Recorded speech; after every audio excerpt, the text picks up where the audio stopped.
Dober večer, spoštovane gledalke, cenjeni gledalci, ljubiteljice in ljubitelji slovenskega prvenstva prve lige Telemach.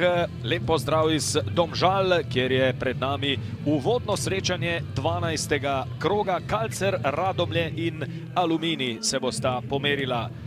Radomljani se bodo v četrtfinalu slovenskega pokala 27. tega meseca tu pomerili s Celjani. Tole je zdaj priložnost in vendarle brez zadetka. Pečnik, še en oster predložek, Nkama danes agilen v teh skokih.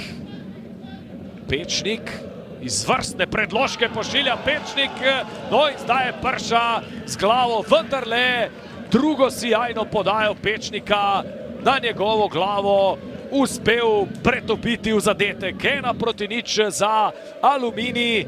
Zgolj pred kakšno minuto pa so se gostje reševali pred golovo črto. Tule poglejmo še enkrat nekaj sijajnih predložkov Pečnika. Radomljanih pa sta za danes zadevo že zaključila Šarič in Guzina, namesto njiju Pogačar in Uhanovič, torej Marjanovič, Žul, Guček. Kaj zdaj dosoja 11-metrovko. 11-metrovko že v prvi minuti drugega polčasa Matej Juk. Žul je storil prekršek, tule bomo videli še enkrat. Dolga podaja proti Kidriču v kazenski prostor. Džerlek strelja, 2:0 za Aluminij. Po sredini vrat je sprožil Džerlek, ki zdaj postaja najučinkovitejši nogometaš Aluminija v tem prvenstvu. Je to njegov tretji zadetek, kot ste lahko videli na 6. tekmi.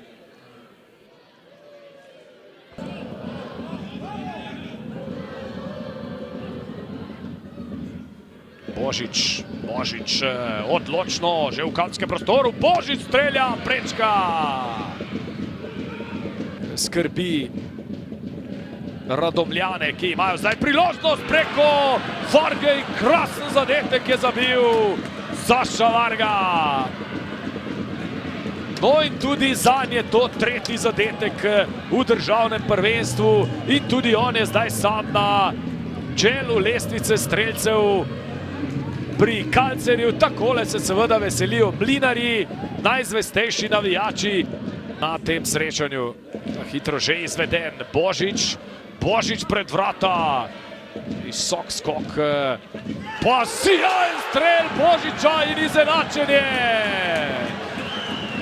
56. minuta, 2:2 v Domžalah. Kakšne tekme v zadnjem obdobju. Ali je bil Guček strelec, Guček in ne Božič, kot se mi je sprva zazdelo. Izjemen strel Gučka in 2:2 v Domžalah. Poglejmo še enkrat.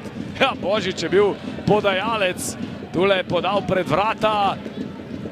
Guček pa si je žogo sprejel in potem z roba kazenskega prostora. Varga. Pogačar. Božič lahko strelja. Božič in mimo vrat je zletela ta žoga. Sandin Uhanovič s predložkom, gneča in še ena prečka. Še enkrat se trese prečka.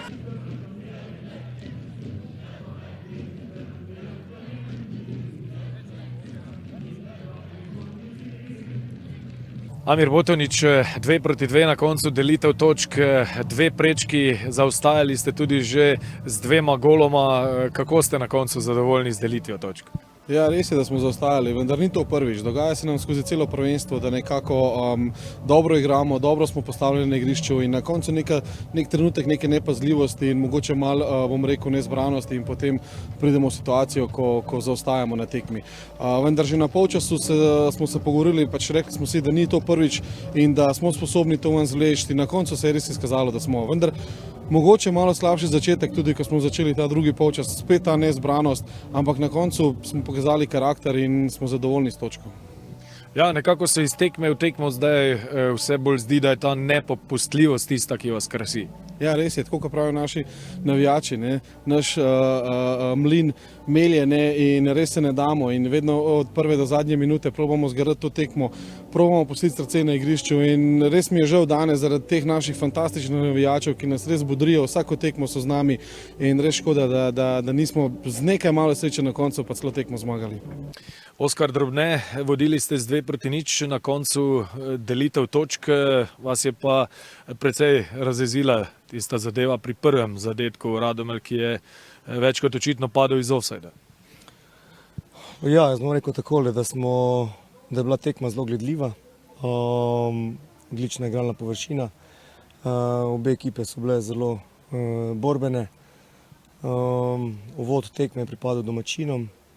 Nekje po 15-20 minutah smo vajeti prevzeli mi, bili boljši v drugem delu prvega polčasa, to premoč kronali z zadetkom, kmalu tudi v drugem polčasu povišali to vodstvo. Mi je pa absolutno nerazumljivo, vsi na stadionu smo videli, da je prvi gol padel mogoče več kot metrskega prepovedanega položaja in roko na srce, tukaj zdaj sprašujem in nogometno zvezo in sodniško organizacijo, kaj je smisel vara, kaj je smisel, da je var samo na 2 tekmih in a je zdaj to regularno, danes se je zgodilo to nam, mogoče se bo naslednjo kolo zgodilo komu drugemu, takšno napako, ko smo mi danes doživeli, tekme je bilo konec, enostavno in kaj ne druga rečem kot to, da je sodniška trojka jih domačine vrnila v igro. Po tistem zadetku smo dobili še drugega, pol nekako konsolidirali vrste. Potem pa so sledile priložnosti, tudi mi smo imeli določene situacije, ker bi lahko zabili, na koncu pa ta prečka, ki je bila domačini celo potem zmagali in na koncu, glede na to, kako je tekma potekala, moramo biti zadovoljni tudi s točko, zadržali smo prednost pred njimi, seveda pa boli ta prvi zadetek, ki smo ga prejeli. Sandi Nuhanovič, na koncu zelo zanimiva tekma tu v Domžalah, pa delitev točk, kako zadovoljni ste na koncu s točko? Ja, moramo biti zadovoljni z vsako točko, ampak mislim, da smo si v drugem polčasu zaslužili več kot točko, da smo 2 prečki, oni so imeli v bistvu samo penal, nič drugega, mi smo prevladovali cel polčas, ampak ja, te športne sreče nam zmanjka na vsaki tekmi malo, ne. Tako da, ja. Ampak vendarle, glede na to, da ste se vrnili po 2 golih zaostanka, bo nekakšno zadovoljstvo verjetno obstajalo, pa tudi, ne vem, če veste, prvi zadetek ste zabili iz prepovedanega položaja. Super, da ni vara, ne, pol. Ampak ja, zadovoljni smo s točko, razlika je ista ostala, no, ampak gremo po pauzi, bomo šli boljšno. Malo več sreče, pa bomo tudi zmagovali. Roko Prša, na koncu 2-2, vodili ste z 2-0, ste na koncu vseeno zadovoljni s to točko v Domžalah? Pa naravno da nismo zadovoljni sa tom pikom na kraju, imali smo 2-0 vodstvo, idealno smo ušli u drugo polovine, zabili pogodak za 2-0 i onda u 5 minuta primili 2 gola, ali što smo opet pokazali karakter da nakon tih 2-2 što se Radomlje vratilo nismo pokleknuli i dalje smo stvorili šanse i mogli smo krenuti na 3-2. Ali na kraju očito je realna ta podjela bodova za svakog od nas.